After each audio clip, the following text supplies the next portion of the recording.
Hey everyone, welcome to the CyberBrokers / Drifters Q&A. If you're on the YouTube, tell us that you can hear us and everything is coming in okay, and if it's not, sound the alarms. But I'm super excited to be chatting with the full team. I feel like, have we ever even done a live Q&A with all of us? I think we've done like a team party, but not a full Q&A, I don't think. This might be our first / last. This AMA is definitely, or AMA Q&A, whatever we want to call it, is a little bit bittersweet because obviously we've all been working our butts off on getting the Drifters platform launched, which you guys have all been playing with, and we have as well. We've worked super hard on it for the past 2 years, but as you all know, we will be doing a little bit less of active pushes to it moving forward, but we'll dive into all of that. I want to give a quick intro to everyone before we start. And then we've put together a list of all the questions from Twitter. We've added some of our own. I kind of have an order. I have some things written down, but obviously, CyberBrokers team here, feel free to jump in whenever you would like. I don't know why Ben's screen went black because I was going to introduce him first, but I still will. Oh, there you are. Ben is our CTO and smart contract genius. He made everything behind the scenes possible, obviously, all the way from the beginning of CyberBrokers to now, all the NFTs, contract logic, everything. So it'll be fun to ask him questions, all the technical, nerdy questions that the rest of us won't know. Well, I will speak for myself. But fun to hear how he put some of that together, because I have heard Ben say that these were at least the most time consuming and the most contracts that you've had to do for any single project. So even more than CyberBrokers. So it was a big deal. Benji, our 3D and pipeline mastermind, he took full ownership of the entire avatar system and builder for Drifters. Every rig, every asset, every texture that got sent over to him, and all of the literal thousands of files he took and mastered and built into our system. So we'll talk about that as well. Vinny, the front end developer who worked a lot of magic on making the websites come alive. You guys know that we take our website seriously, and maybe there were some bumps and tweaks, not Vinny's fault, with just launching with a few bugs, but really everything we create, we want to be really beautiful and be a part of the experience. And we hope that you guys had that with this, and he was the person behind all of that. And then Brooke, she's the Brooke of all trades.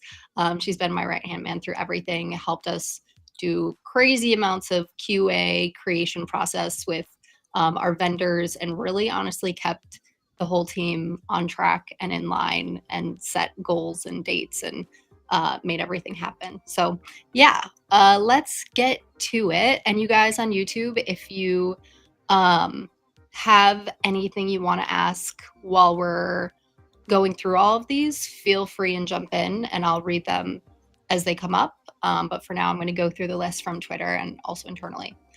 Ben, I'm going to start with you. You handled everything on the smart contract side, obviously. And as you mentioned, and I just said, you said it was a pretty complex project with the amount of contracts needed. I know that you were filling the contracts to the brim. Like I would mention something and you're like, okay, well, this contract is already packed, so we have to find a way to fit it in. Can you just talk about what of the contract logic was the hardest to figure out, or what was the process when you were building those for Drifters? Yeah, absolutely. I'm going to have to watch myself so I don't ramble too much, because I tend to do that. But for the smart contracts for CyberBrokers, the complexity was very much the SVG storage, right?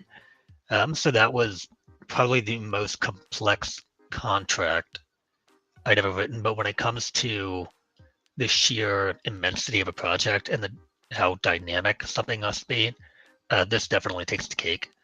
So we've got if you heard that, that's my cat. The reveal for the DNA cards is a pretty complex piece, and actually making the drifter and combining them, like all the gear together, also a pretty complex piece. There are maybe like 12-ish contracts that make up this whole thing, and over 600 tests to make sure everything is working right. Definitely That's a lot of very tests. intense. That's Yeah, a lot of yeah, it was a lot. I used AI to help with a lot of the tests because there was no way I could have written all of that on my own. Is there one contract that is like, I don't even know this, I'm asking because I'm curious, one contract that's like the main contract and then everything sort of branches off of it and that's where a bunch of the tests are? Or are they really sort of segmented pretty There, equally? we have a few major pieces. We have the DNA card. Sorry, I'm using old terminology. We have the DNA pack contract. We have the drifter contract. We have the biocanvas contract, and we have the gear contract. And the gear and the drifter and the and we also have a DNA card reveal contract because that's separate, not actually a part of the other ones. The gear, the drifter, and the DNA reveal were all pretty big, and all pretty complex. The biocanvas and the DNA pack were simpler by comparison, but still had some unique features. Yeah, no, you're a very brave soul for making it all happen and not crumbling under pressure, at least not telling us if you were. So, I had a um, long time to make it. yeah. Was there anything about the revealer claims that gave you nightmares but ended up working out in the end? Yeah, the let me think. The in the reveal. Okay, so buying the packs for one, making sure that everything was completely and accurately randomized among the different types of packs people can get.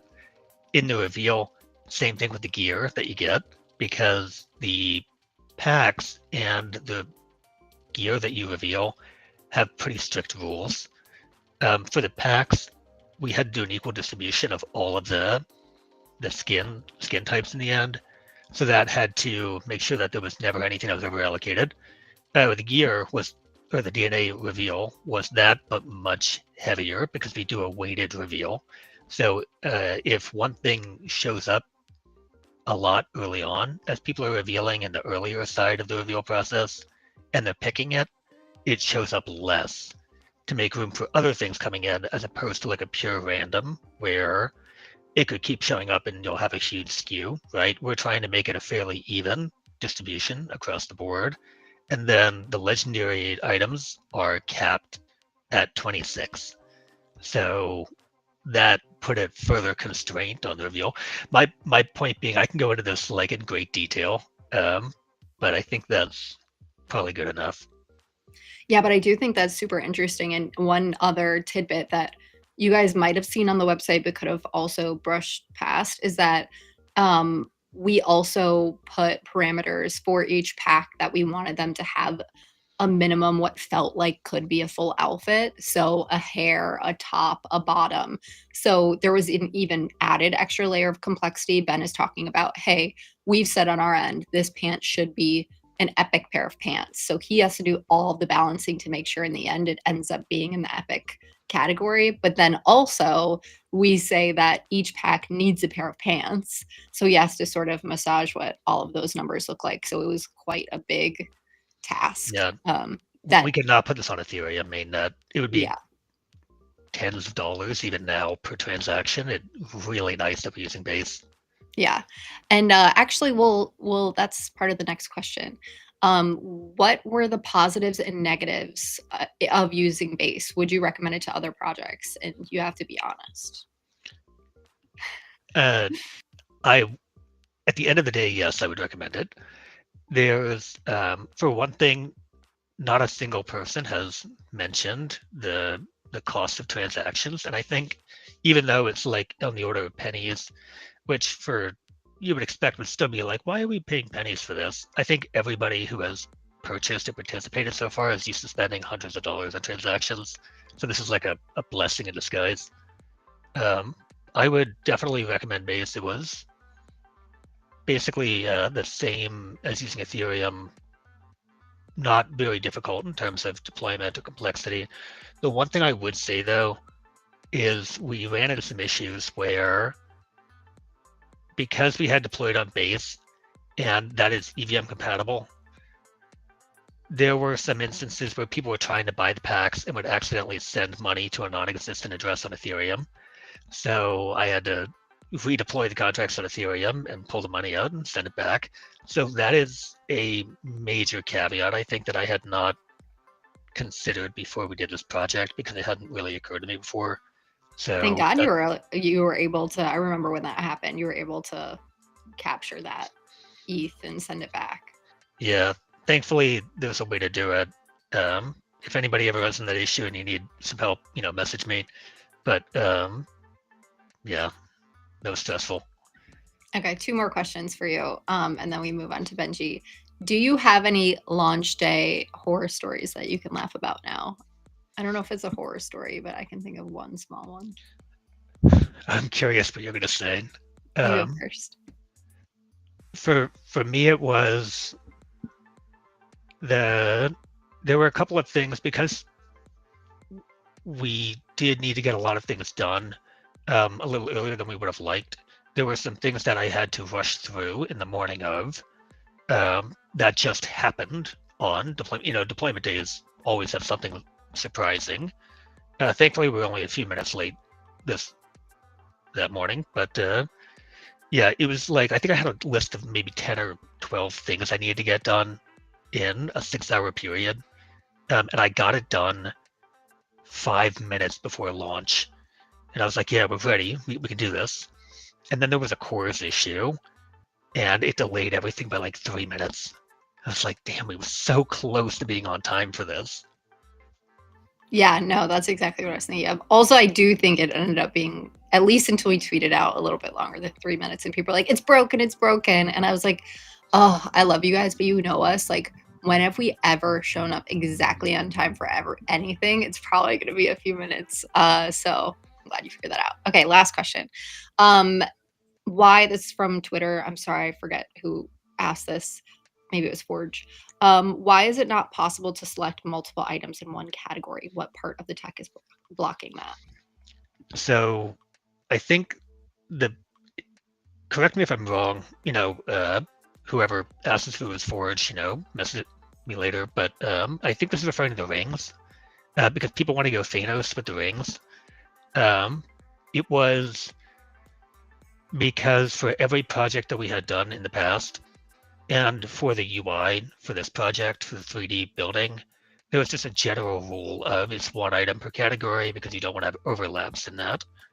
The rings were meant to be the exception, and we didn't coordinate on that until like a week before launch.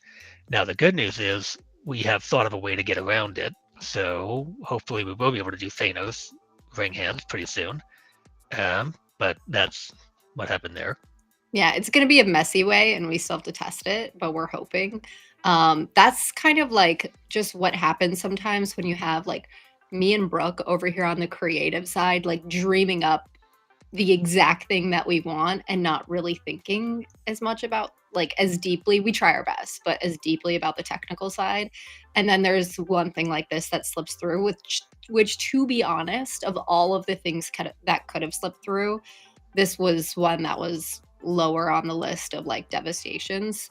So yeah, anyways, we'll hopefully have a workaround for that. Okay, Benji, on to you. I like your hat, by the way. Can you talk about the OG, like the original character studio, who we linked up with, who helped us with that? And then really, I mean, this is kind of a big question, but how you managed to adapt that, totally pretty much gut it, reface it, add a million things to it to fit our customization needs. Hi, everyone. Yeah, for sure. So the character studio, the Drifter studio that we have at the moment is based off the M3 or Makers 3 character studio repo on GitHub. And that work was a contribution, it's open source. And that work, the main work, I gotta give the credit to Jin and Mimlopsky. They've been helping me out at the beginning, understanding their project and letting me contribute and help improve the project. And so some of the needs, for example, that I had to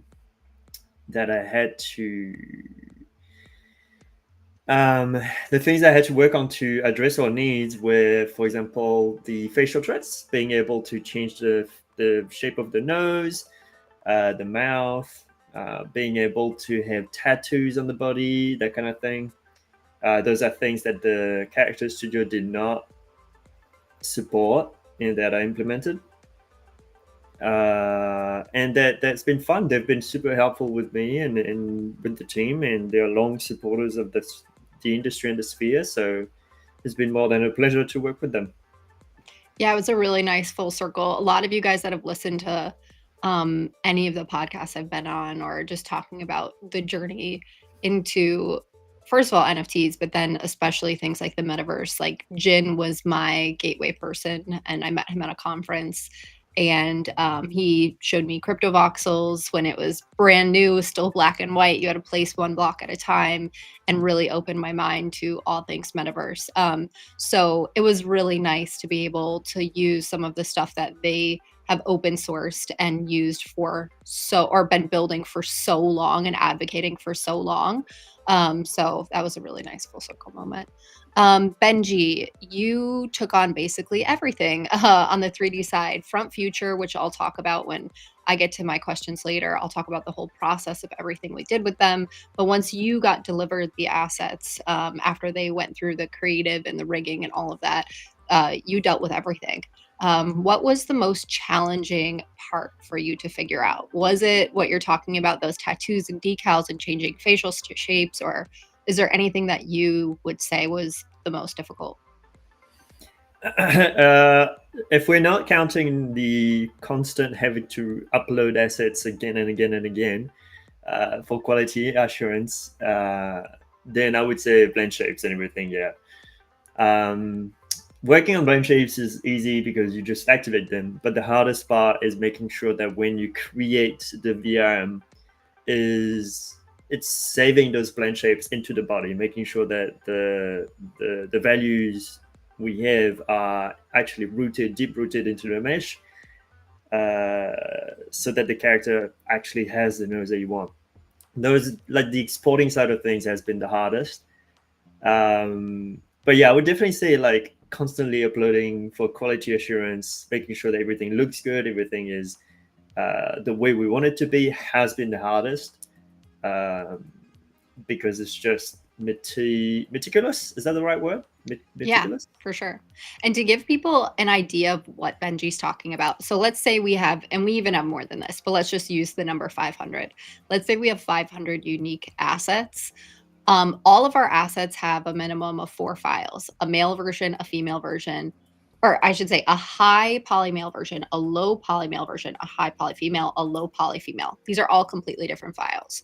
So if you could imagine that, we're already at 2,000 assets if we've only sent them once. We did not send things once. They got many iterations. We had issues with rigs, with textures, blah, blah, blah. So you could imagine 2,000 just on a baseline, and then multiply that by how many ever times we had to actually upload items, which in some cases were, a handful for each of those sets. So, or 2 handfuls for each of those sets. So it was quite a bit of item management. And that's also some of the bugs that we have been able to squash pretty quickly, because in all of the chaos and all of the rush at the end, there were some items that just didn't get re-uploaded, and we could fix those quick, and then some that take a bit longer. Benji, do you have a favorite bug that actually looked cool that we kept? It's fine if not. I just don't know if you have one. I mean, we don't have one that we kept.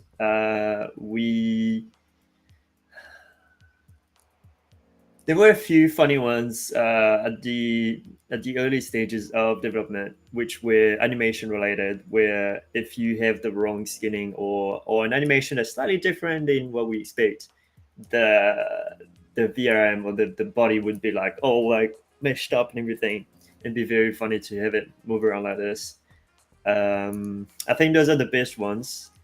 Not bugs, but feature. I do really enjoy the fact that with VRMs, you can have them talk and have them have facial expressions and everything.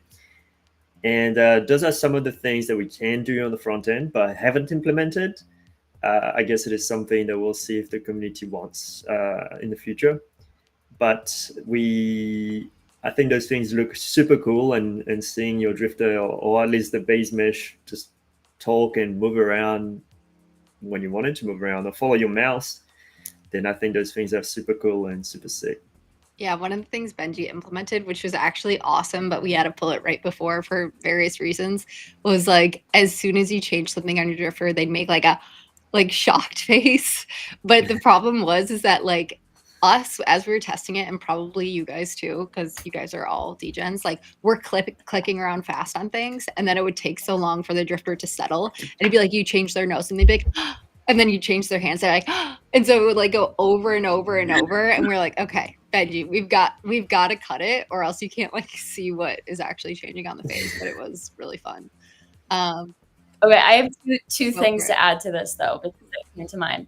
One of the really funny bugs was, remember when drifters would like load their eyes first? It was like for a bit, like their eyes would just be like, and their eyes would be like space. Yeah, because we had a weird animation that was like almost like this, like almost like gorilla like vibes. So their eyes would just be bouncing. So their eyes would just be like bouncing around by themselves, and you're like, okay, like where's the body? And then the second one that came to mind was the randomizer button would like for a while just pull one item from every category, like no matter what, and like it just produced the most wild, chaotic drifters. Like I was like, this is like too much. Like this is random to like, you know, the craziest. You know right what now, though, so. that actually reminds me of, and we need to do a tweet by this. Remember, you probably will specifically remember this, or maybe Ben, when we had CyberBrokers and we were doing all the QA for that. Do you remember there was one picture of the CyberBroker with every asset on? It reminds me of this because it had like it was like crazy decked out. It had like the astronaut helmet, like the back gear, like everything crazy. We should put a side by side of that randomizer and then the CyberBrokers. They are both super loaded. Someone's cousin said that you were hot, Benji, in case we want to mention that came through the chat. He's taken. He's got a girlfriend. Brooke, your turn. Starting with names, what was your approach to naming the hundreds of gear items that you had to name? Oh my gosh, it was no joke. There's a lot of items to name. But so if you love or hate anything, shout out to Brooke, because I know you guys have been talking about the names of items and how hilarious they are. That's Brooke's mind. Yeah, no, I really want everyone to tell me their favorite name in the chat if they can. And I'm curious, like everyone on the team's favorite item name as well. But honestly, I just wanted to have a lot of fun with it. Obviously, the CyberBrokers collection has a lot of like cyber sci-fi influence. So definitely wanted to integrate that. But I think like I really leaned into like the dad joke punny vibe as well. And also like some of the names are a little adult and spicy. So like one that comes to mind is the Send Nudes shirt. It has like a girl in the front like eating a cup of noodles. So funny little pun there. Also, I told Brooke that I send this text a lot to my friends if like they say they're going to dinner. I say send foods, like FUDES. So I'm obsessed with that shirt in the name. Yeah, it almost was that. We almost went with that one, but we decided to change it last minute.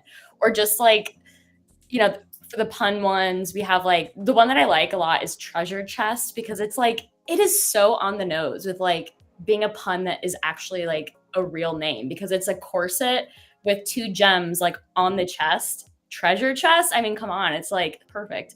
Or I mean, some silly ones like Thongzilla, Glove Affair, rough around the edges with like the ruffle pants. It was just like so much fun to like think of like, yeah, the dad joke of it all. So yeah, you have a lot of really good ones. So let me know your faves. Yeah, no, those were very good. Okay, also let's see. Oh, and talking about how Benji had to like re-upload thousands of assets. There were also items that textures changed like along the way quite a bit. So Brooke also had to rename things. So we'll see. I don't even know if any of those slipped through in all the chaos, but I think we renamed everything that needed to. You handled the bulk of, so like I learned this term when we created the CyberBrokers website, greebles. I don't know if it's a real term that everyone uses. Maybe it is. But we call anything in our artwork or on our websites that's like tiny little text in the corners or lines or pluses, like tiny little symbols that are just sort of background noise in our graphics, greebles. You worked on the bulk of the greebles and the final like pose generator on all those poster backgrounds. Were there any like Easter eggs that you threw in there that were your favorite, or if you want to just talk about that process, go for it. Yeah, our designer worked with us and kind of came up with like a lot of like placeholder text and stuff, and we went in there and wanted to add our own deeper layers and meaning to everything to kind of like integrate it into our lore and our universe. So really any text that you see in there, probably I would say almost any of it has like a deeper layered meaning. Some that I can think of is like, I don't know if this NFT image postcard is actually out yet. I don't know if it made the final cut, but it will be, if not, hopefully. It's like in the bottom right-hand corner, it says like SN-121210. And that is a nod to like Satoshi Nakamoto's last public post, for example, which was December 12th, 2010. So it's like those small little details like that we thought of and wanted to just kind of like layer in. Another really fun one to look at is the movie theater vibe post, which has really fun credits at the bottom, and Satoshi's in there as well. Josie's in there as like, I don't know, like the chief dream maker or something funny. I didn't put myself like, in there for the record. Brooke no, I did. She did pay me $10 to do it, but no, I'm just kidding. Like Paradigm Found characters are in there, some like famous cyber brokers. So yeah, it's just fun to like look closer at those if you haven't already yet. Yeah, no, those were very cool.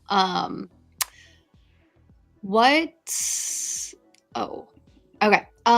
What part of the entire process was the most fun for you and the most challenging? Oh my gosh. I mean, there were so many fun parts and also so many challenging parts, to be honest. But I think like the one that comes to mind is probably just the QA on the actual textures themselves. Like in the, how the production kind of went was we would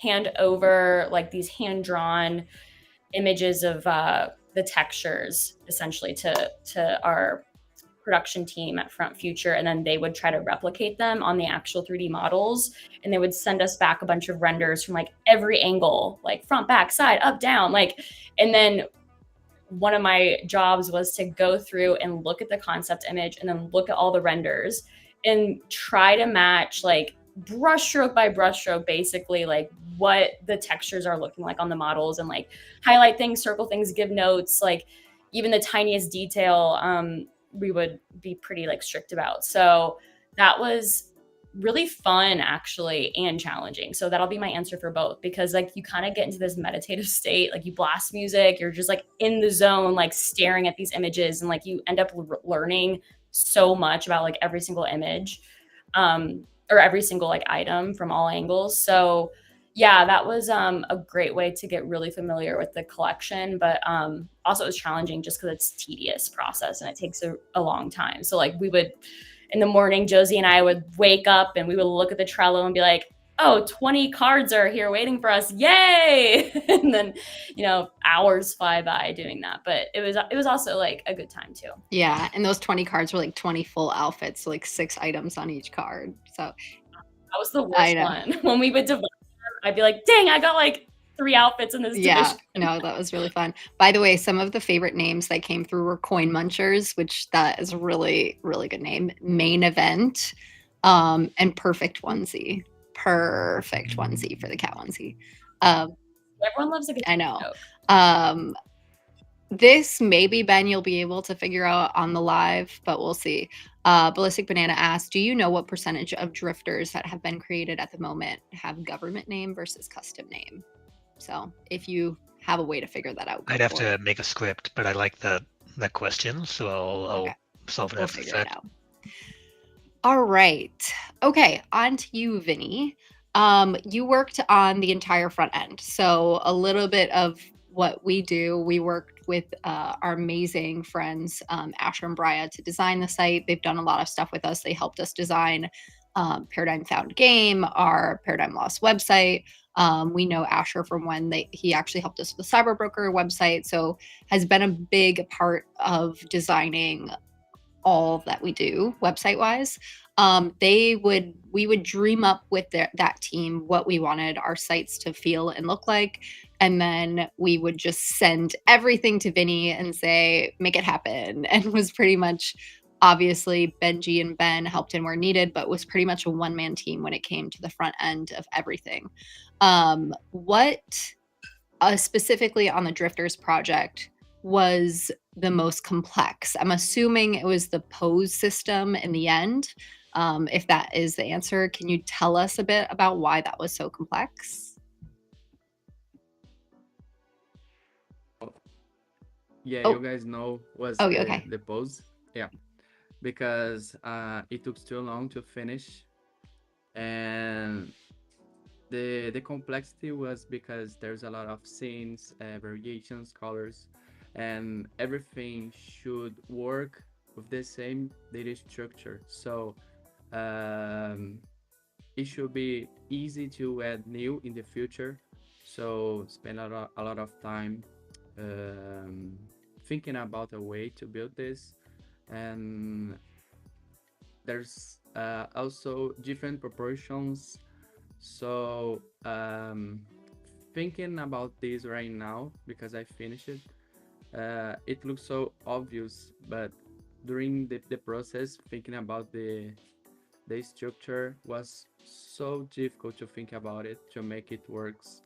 And it also works on both sides. So it works the same way for the front end and the back end. So we use only one code to create a pose, and if we need to change something for the front end, it should works for the back end too. So it was the most difficult thing to implement. Yeah, and just so you guys, and Benji, Ben, feel free to speak to this as well. What Vinny's talking about the front end. Vinny's talking about what you guys are actually seeing on the site when you click the different templates, you go in, you click the different colors, you click your different pose. That doesn't necessarily just spit out exactly what it looks like on the back end. The back end has to like recreate all of those instructions you've given it, and then it has to also take the render of your specific drifter and superimpose it wherever it needs to be, behind effects and above text and all of that. So it's quite a manual process to match up and build, and was really difficult. I don't know if anyone has extras to say about the pose room, but No, I think that's pretty much it. I think if we had another whole year maybe of development, maybe not another year, but 6 months or something like that, and the time in the world and the money in the world and everything we wanted, I think we could have. I think we could have made like 3D rooms and then have the avatar pose in a 3D actual scene on the front end, and then maybe we could have generated the picture live on screen, and the user could see everything directly rather than going through a backend service. But it works fine and it looks great, so I'm happy with that. And also, just to dive into this a little bit, the reason why and correct me if I'm wrong, Benji, but the reason why we have the placeholder drifters rather than your live drifter. So the live drifter you're seeing on the website in the closet is a VRM, right, Benji? Is a VRM. But the drifters that we have in the pose room that are taking your final image in Blender are not VRMs, correct? They are VRMs too. Oh, they are? Okay, remind me then. Now I'm forgetting. There was a reason why the drifters that we have live on the site couldn't do the same poses that we created for the Blender room live. Right. Okay. So it wasn't because of VRM. What was it because of? It is something that I think it's one of the things that I've learned when I started working with mechs and drifters. It's that VRM have this very strict standard where they really want the skeleton to be a certain way, and therefore you need the animation to be a certain way. And so we can't just have a custom animation because most of the time those exported from Blender don't work well with VRM, especially on the front end. So what we do instead is we just set up the pose on the back end in the Blender instance, and that's the only place where we could do that. And so instead we just send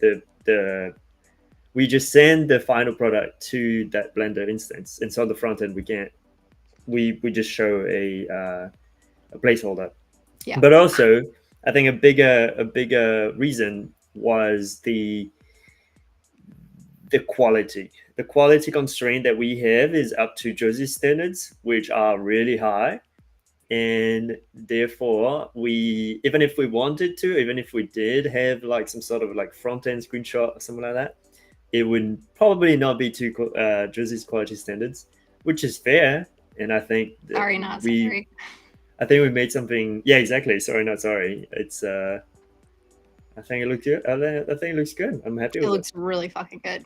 It looks beyond good. And I can say that because we spent a long time dedicating like our souls into this project. So I'm extremely proud of it.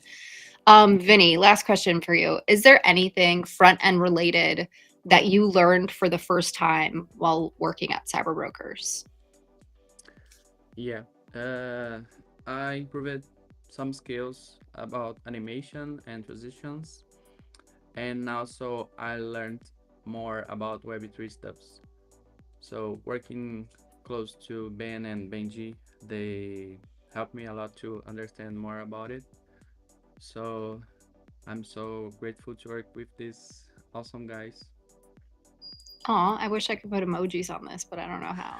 I would send hearts when you said that if I knew how. Yeah. All right. Thank you, Vinny. Okay, Brooke, I'm not going to ask myself questions. Will you ask mine? Yes. Sorry, forgot. It was my. I could ask myself questions. No, we got some good questions ready for Josie. It's your turn. You're in the hot seat. Okay, so can you kind of just like start by giving us an overview of the creative process from start to finish? Like, you obviously like creative direction, but what did that actually look like for drifters? So this was a lot different than anything we've worked with before because there were so many hands that needed to touch everything. And I think it took us a little bit to sort of set up exactly how the process was going to work, because we wanted some assets that were like completely done through the pipeline to like get each point validated. But at the same time, the guys we're working with at Front Future were like, and we need a body of assets to be able to really validate if these are going to work. So really what we landed on for the whole process was that Brooke and I came up with a ton of visual references, either images we pulled from online combined with AI images that we used and trained on our own CyberBrokers art style, combined with sketches that we sent to Azima and got him to draw directly. We really had a mix of things, and then we'd send over sort of a written description for everything of where we wanted to go with it. And then the Front Future team would take that and create it in a 3D high poly model. Once it was created in a high poly model, that was obviously a point of a review for us to say if we needed to tweak it or what we needed to do with it. And then once that was approved, we'd go to, this is like a 9-step process. That was step 2.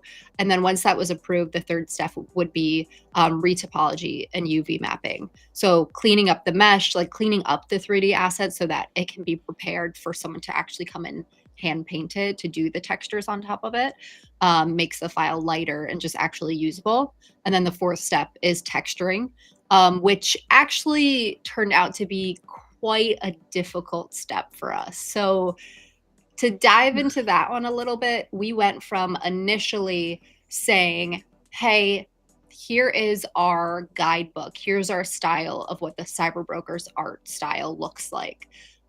We want to use these sort of polygonal shapes. We want to use shading and gradients like this, dots like this, black lines here. And we sort of had this guide set up.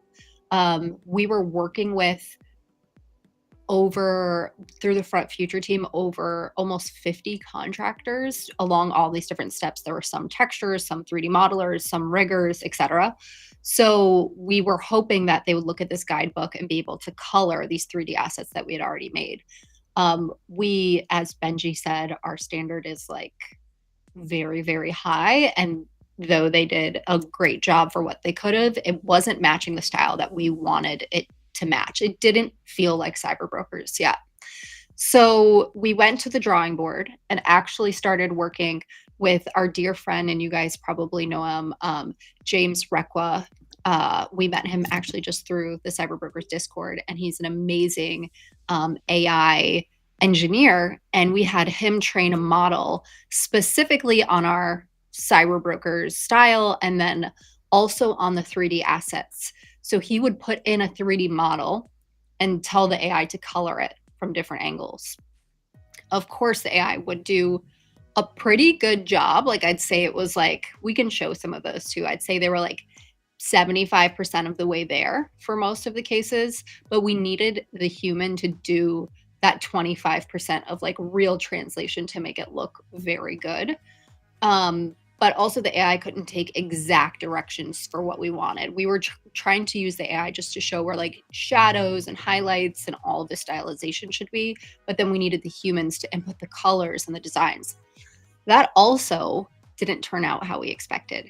So then we went to the drawing board, and we talked a little bit about this in some of the behind the paradigms, but we went back to the drawing board and we had every single asset hand colored internally by Azamat. So we gave him all of the different angles of these 3D assets, and he hand colored every single one. And then we translated, then the texture artists used those directly, copied one to one. Brooke and I reviewed them, and we were very happy with how it looked. And as you guys can tell, the assets look like they're a part of the CyberBrokers universe, even though CyberBrokers is clearly like, it's vector art, it's 2D. Drifters are full 3D and moving, but they look like they're a part of the same universe. So that was really important to us.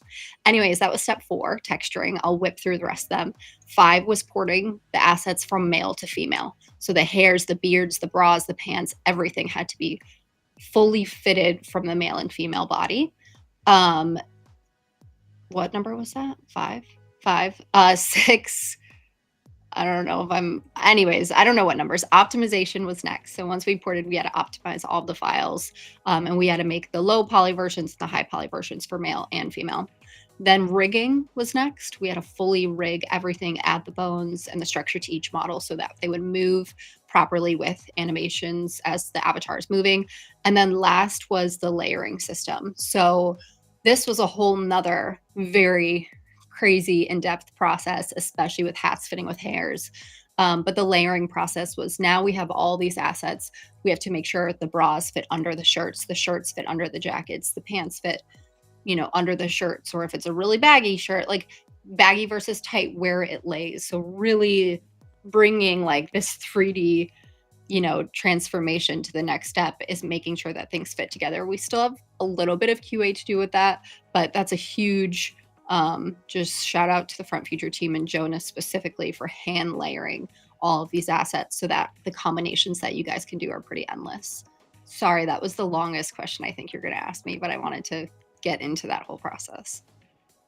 Yeah, no, it's just super interesting, I'm sure, for people to hear. There's a lot that goes into it to get the drifters where they look today. So question actually from the chat.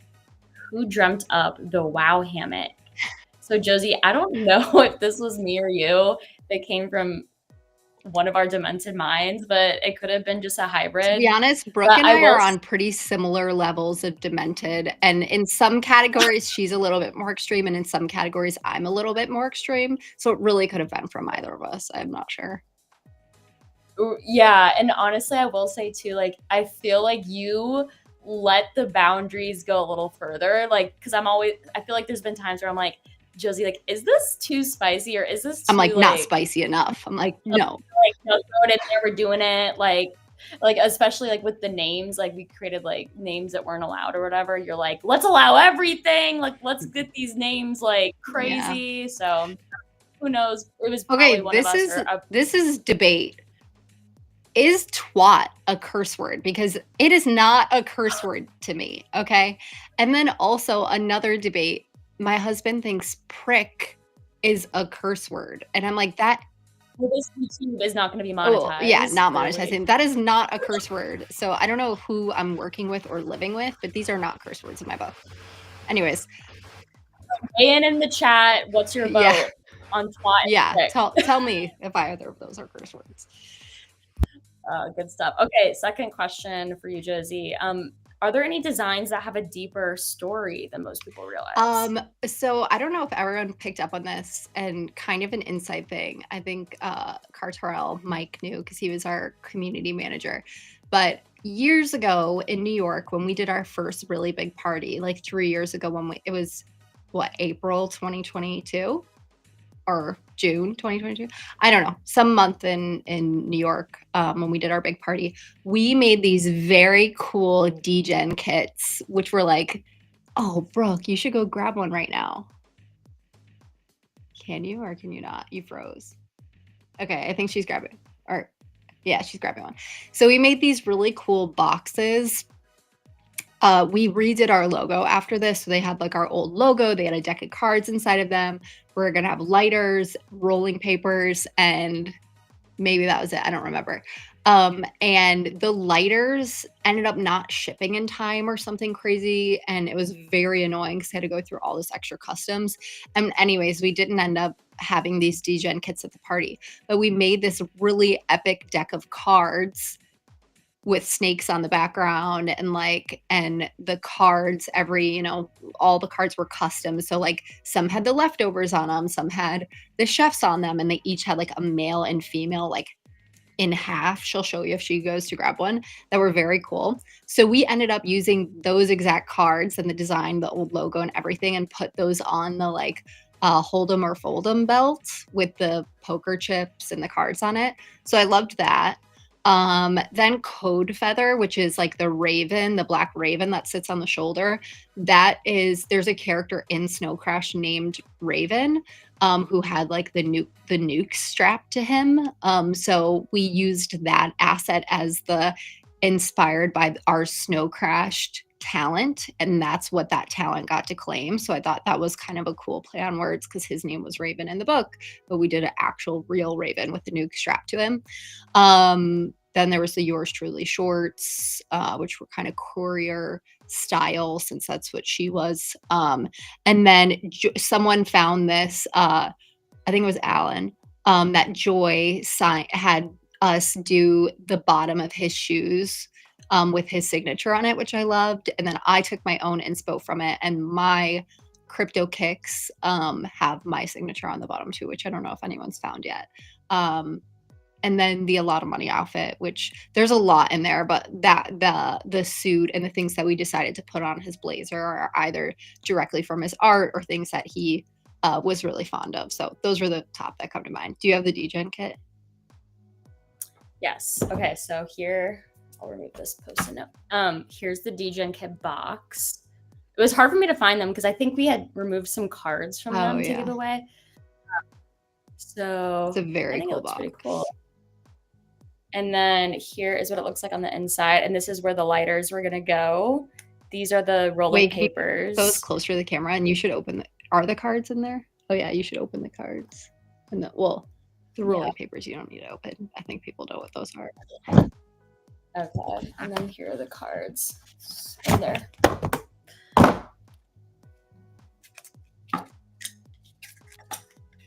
These are a fresh pack, so they're in here tight.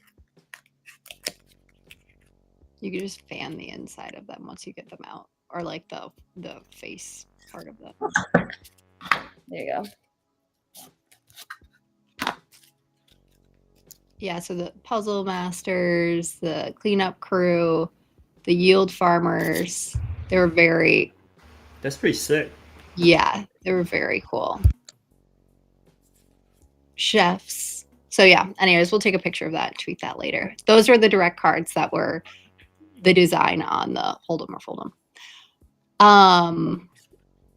Okay. Okay, so another question for you, Josie. You also selected all of the claimables and artist collabs that we worked on. So I'm curious what guided your thinking on there on who to include and kind of what you wanted to show as the items. Yeah, so for the claimables, I mean, really, it was CryptoKitties, Punks, Doodles, and Penguins. Am I forgetting anyone? We just wanted to include communities that we felt were like still here doing cool stuff and had a strong sense of community that enough people knew. And it was a bit of marketing too, hoping that some of these people that are still active and participating in their communities would get interested in drifters through doing those types of claimables.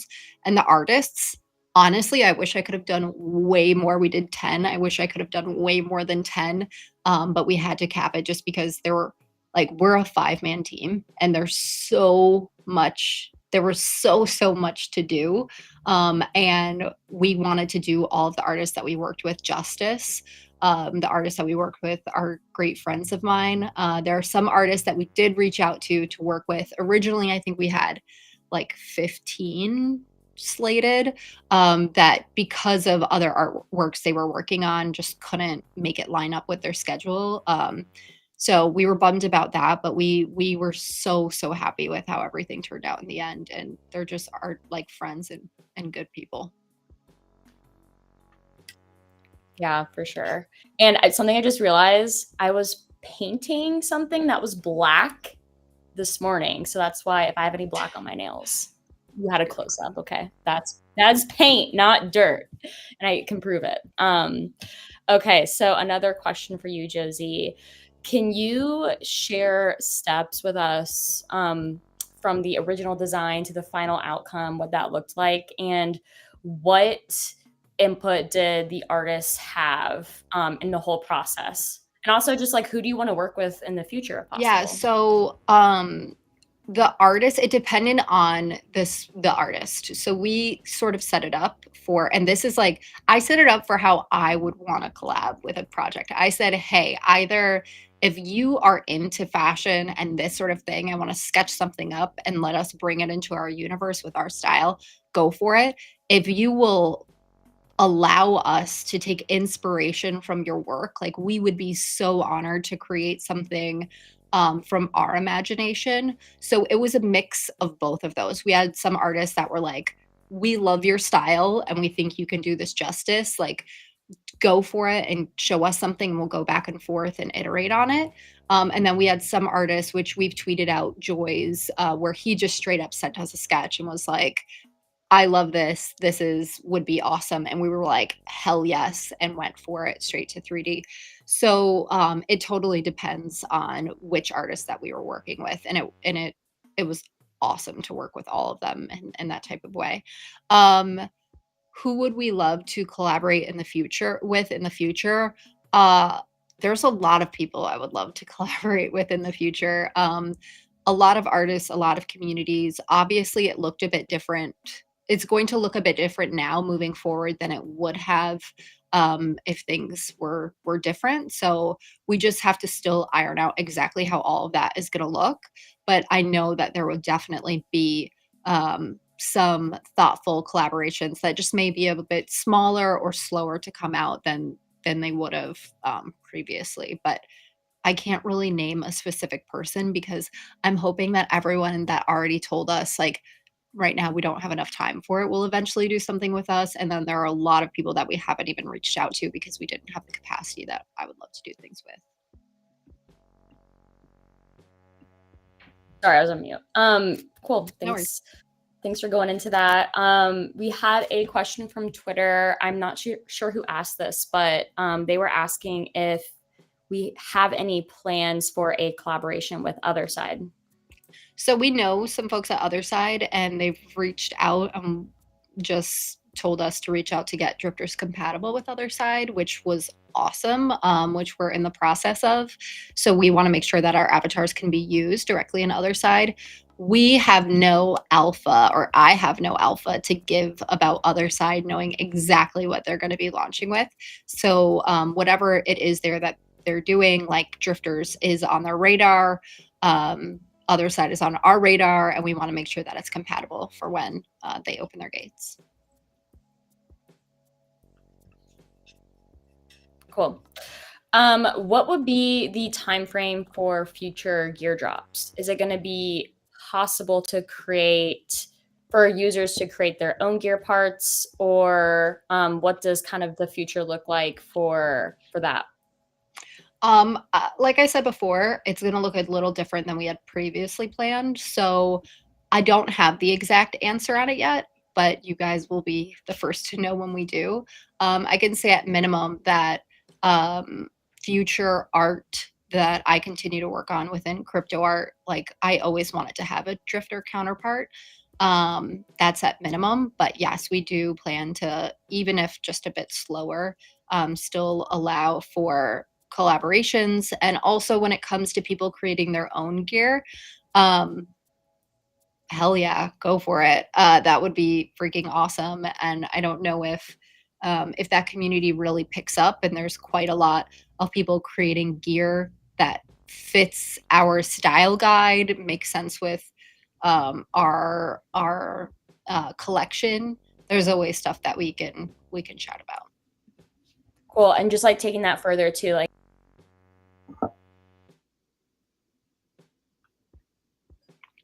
I think your Wi-Fi had cut. Yeah, I think we lost her. Oh no. You have to redo that. Sorry. Can you hear me now? Yeah. Okay. Like, do you want to give any more info about just the longer term outlook for drifters?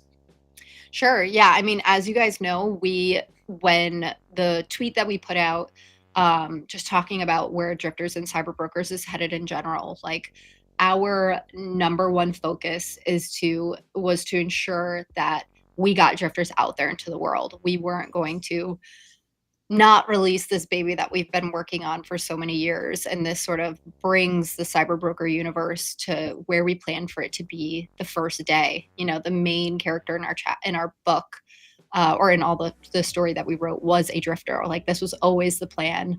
And it shaped up really beautifully. And the plan of drifters moving forward is, number one, us preserving your NFTs, our platform, you being able to build drifters. That is so, so important to us. You guys obviously know CyberBrokers are fully on chain, so it would never even be a concern, but that is very important to us, and we know it's important to you guys. So drifters are here to stay, and we hope the space takes a turn and does amazing things, and the metaverse comes to where we all know it will be, but sooner than what it's tracking now, and we can jump back in and pick up where we left off. But for now, it'll just be, we'll still be working on it as a labor of love, but it'll just be a little bit slower than we planned before. But the cool thing is that this team has been in crypto long before we've worked on this team together.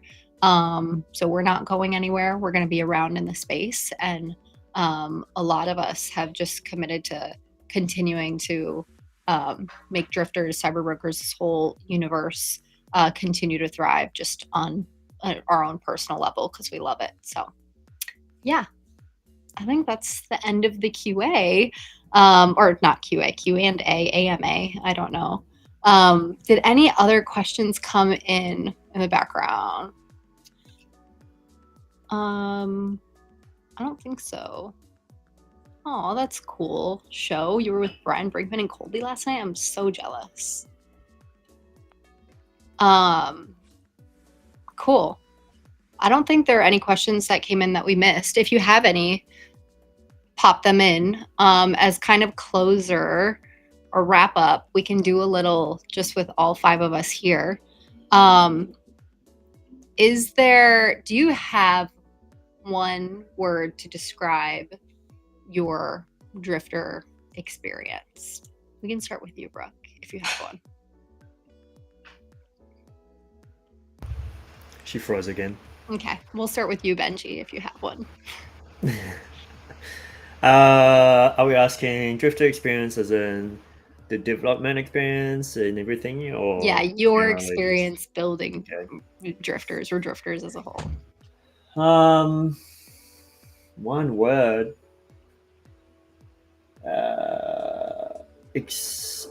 Okay, she cut out.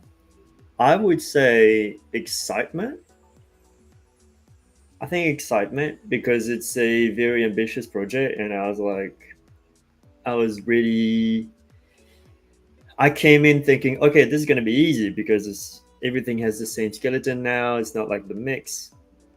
It'll just work off the bat.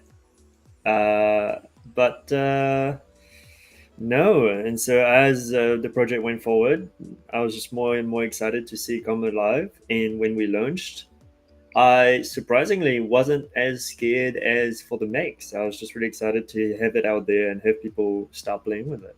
So yeah, that was an interesting experience compared to the mix. Yeah, no, I love that. Excitement's a good word. Yeah, and also, I mean, I had like a personal reason for the mix where I couldn't be there for the launch, and that sucked. So I was really happy and more than excited to actually be present and actually be there for the launch and see people play with it and give that feedback. So yeah.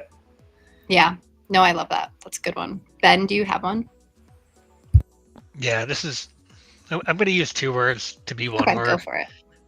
Next level, just across the board. What it took for us to do this, for the size of the team we had, for everyone here. Every person on our team is an expert in their field for what they do. I want to be very clear about that. This wouldn't have been possible if we weren't already starting from a good place and then trying to get to a much better place. Yeah, next level. Yeah, no, I love that. Vinny, do you have a word to describe? Yeah, and just because I just have one word, I would say it was challenge-sighted. Excited, you said? Yeah, it's a mix of challenging and Oh, challenge Challenge excited. excited. I love Yeah, that. Challenge excited. yeah, Okay. yeah, Challenging and that's exciting. mine. That's a good mix. I would say I'm mixed between like our team, like a word for our team, and it either being relentless or devoted. I think they both, but our team, like the level of care that every single person of our team put into the project, and honestly, like obsession that all of us had on every single aspect of, like Ben just said, everyone is an expert in what they do. Like, I really feel like each and every one of us were devoted to drifters the entire time. So I'll use devoted. Brooke, you're the last for your word that describes drifters. Yeah, sorry, my internet.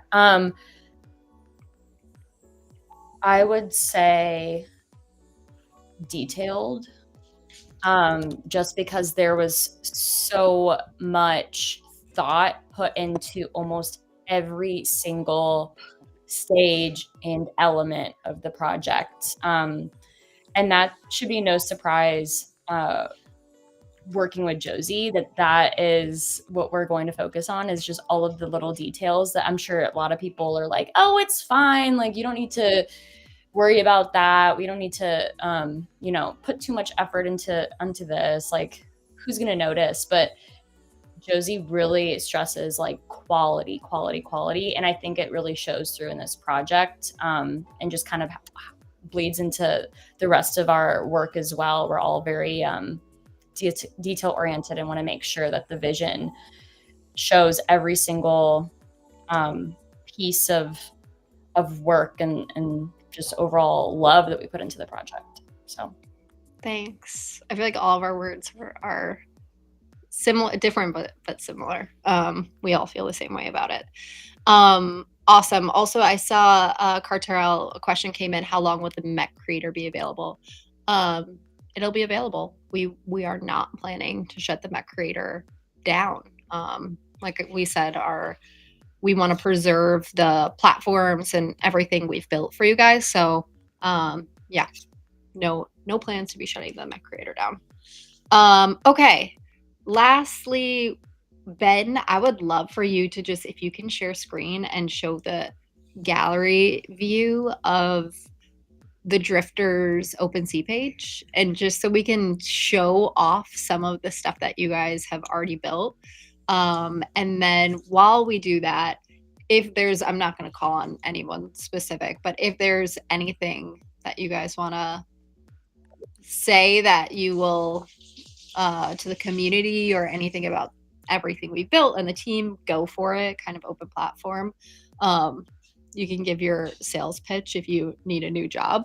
No, I'm just kidding, but not really. But yes, feel free to say anything to the community, or about the team, or anything that you'd like. But first, Ben, feel free to share the screen and we can just look at beautiful drifters while we do that. Let's see what else. I'm sharing it now. I think, Brooke, you'll just have to switch. Oh yeah. From my face to the screen. Okay. Oh, nice. I'm putting on the spot. Oh God, not me. Yeah. Sorry, I'm just. Carterel, tell us how to do the restream. Switch to. Yeah, honestly, Mike, I really missed you when I was. He's laughing. This is hilarious. Carterel used to run all of the restreams for us, and he was a legend. Okay. Okay, I maximized you, and now you have to share your screen, I think. I am. Bro. I am sharing it. Okay, maybe we won't figure out how to share a screen. Damn. I see an option to make. By the way, did anyone mention Oh, I see. Sorry. Okay, here you go. Ballistic Banana, you're the perfect person. Is twat or prick a curse word? Because I don't think over the pond either of those are curse words, and I think you guys say them quite a bit. So let me know. Okay, yes, this is good. This is good gallery view. Maybe you could command +1 so we could get less at a time. I don't know if it'll. No, it doesn't want to. I don't know if I can remove this top part. That's okay. That's okay. Yep. Guys, look at these drifters you've made. A lot of really good ones. So good. I love this. That's BitPixie over there in the right with the. Yeah, that's a good one. Yeah, it looks good. I love some of the names. When you look through here, like, oh man, somebody totally. Yeah, this is this post. I love this one. Oh, I love that one. That one's so good with the mask and the everything. That's yeah, just it all just fits so well. Ooh, and someone got their jellyfish in one of them from the nice. Tablable. That's great. Ooh, I love that red girl to the right of her too. Oh yeah. I was gonna say, like, we knew this was gonna be very detailed, and whoa, it just got like kind of crazy. It's loading them in, maybe. Yeah, probably. I knew this was gonna be detailed, but the amount of creativity and the number of combinations and just the pure craziness we've seen is far beyond what I anticipated. Like, I can't I can't express just how cool this turned out. These are so cool. And while you're scrolling through these, like, I think you guys thought I was a little crazy when I was like, I don't want the NFTs to be the same size. I want 3 different sizes. And people were like, are you sure? And I really feel like it adds so much to the like customization of these. And like the way I view drifters, like, sure, people, I love that silver one too with the spiky hair. Like, people can totally resell these, but like, if anything, you're probably reselling like some individual rare gear and not the like full drifters as much. And these are really meant to like show off all the personality you just built, which is why I love the different sizes and poses and all of that. Oh, that's a cool one. And we're also we're still doing a patch on transparency. So like the glasses and like helmet frames and stuff will be actually transparent a little bit, like kind of how the X copy one is. So we'll rerun these after that. So you'll actually be able to see like the eyes through some of the glasses and stuff, which will be very cool. I love this girl on the far right also. She's very cool. Big fan. It's just incredible. I have not made all of the drifters that I want yet. I made a few in testing that I thought was so cool. So I'm very excited to hopefully have what I need to bring them to life. Yeah. No, I've made only a few real ones, a ton test ones. We actually have a sandbox mode that we've been using internally with everything on it, which I know you guys would probably love to play with at some point. This is so good. Yeah. So good. Man. Will tattoos be available soon? That's a Benji question. Let's put him on the spot.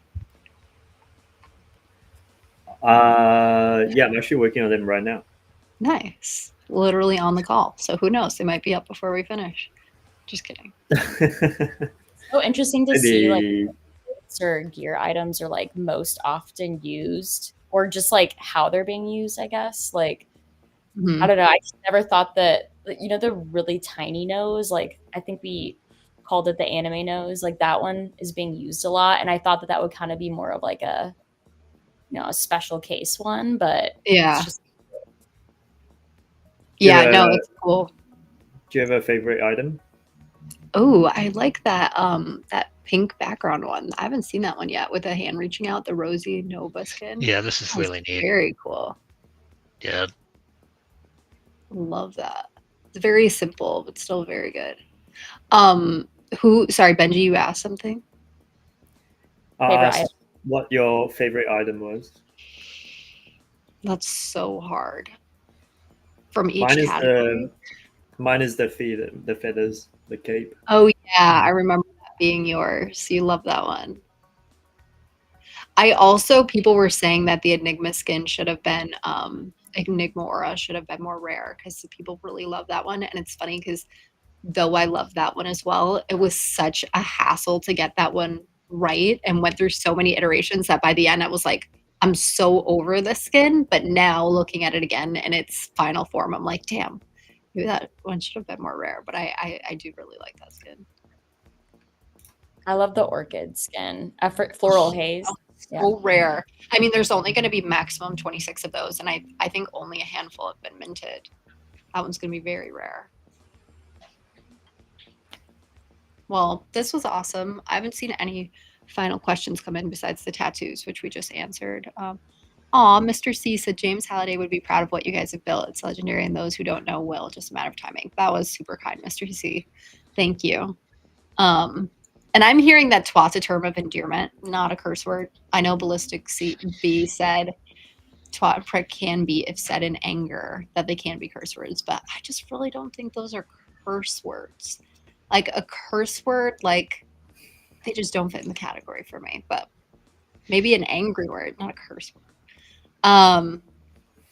Yeah, and that's one other thing people are saying is that with Mr. C just said, some of the skins are so cool. I love that one. That people don't want to dress them up. They want to keep them naked so you can show off the skin. And Cartarl said drifters feel a bit opposite of brokers. CBs want more traits, outfits. Drifters is about less outfits, more focused on the combos. Yeah, and I can't wait. Let's put Benji on the spot one more time. When do you think we'll get the randomizer button? You don't have to answer that if it's too annoying. We'll see. I've got other priorities like the tattoos. That's fair. That's fair. Okay, well, that's all, folks. If you have more questions, drop them on Twitter and we can answer, or in Discord. Yeah, we'll end it on this awesome build by Mox. Obsessed. Love this Doomsday Axiom. Very cool. Thank you guys so much. Appreciate all of you. We'll be around. Just ping us if you need us. And thanks for all the love you're showing drifters. Can't wait to see what else you guys build. Ben, if you want to stop sharing screens so we can all say bye, that'd be sweet. But I don't know if you can. Oh, and Brooke, get rid of me. So big, please. Thank you. Okay, perfect. I feel much better. All right. Thank you guys so much. We'll see you all around.